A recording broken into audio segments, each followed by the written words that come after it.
In this video, we're going to talk about the very last moving piece of our hypothesis test, which is making our decision and summarizing our results. To make our decision about whether to reject or fail to reject our null hypothesis, we need to compare our level of significance, alpha, which is the probability of us making a type 1 error, to our p-value, which came from our sample data. And what we're looking for is our sample extreme compared to the population value that we're assuming is true? How far out in the tail are we? If our p-value is tiny and we're way out in the tail, so our p-value is less than or equal to our level of significance, we reject the null, because it is unlikely that we would get that sample, right? The probability of getting that sample or something more extreme is small compared to what we're assuming is true about the population. If, on the other hand, our p-value is big, that means our sample was pretty close to the middle of the distribution, meaning we're not that far from the stated value. And if that's true, our sample is not providing us any evidence to reject, and so we are going to fail to reject the null.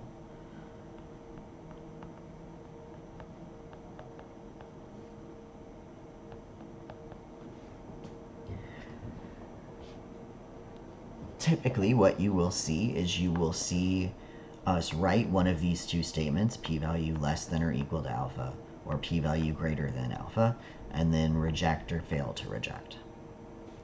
And that is the decision that we are making for step 5. For step 6, we are going to make a summary of our decision in context of the problem, using wording from the question.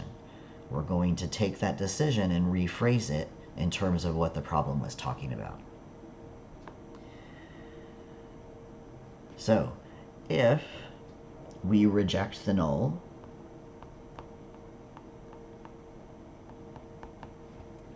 we would say, because the p-value of whatever we got is less than the alpha significance level, we reject the null hypothesis.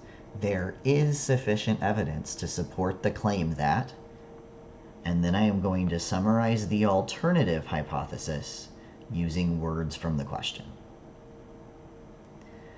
So that first sentence is my decision in words. My second sentence is then taking that decision and rephrasing it in terms of the alternative hypothesis using words from the question.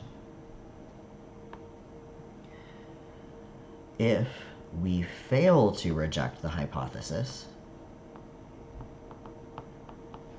we get a similar statement with some minor changes.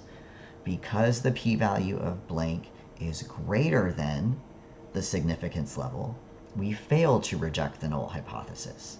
There is not sufficient evidence to support the claim that, and then we summarize the alternative in words. So if we reject our null, we are offering support of the alternative. If we fail to reject the null, we are not supporting the alternative. If the null is false, the alternative must be supported. If the null is not false, then we can't support the alternative. Reminders that you should pull that alternative hypothesis wording from the original question. That should be in there somewhere.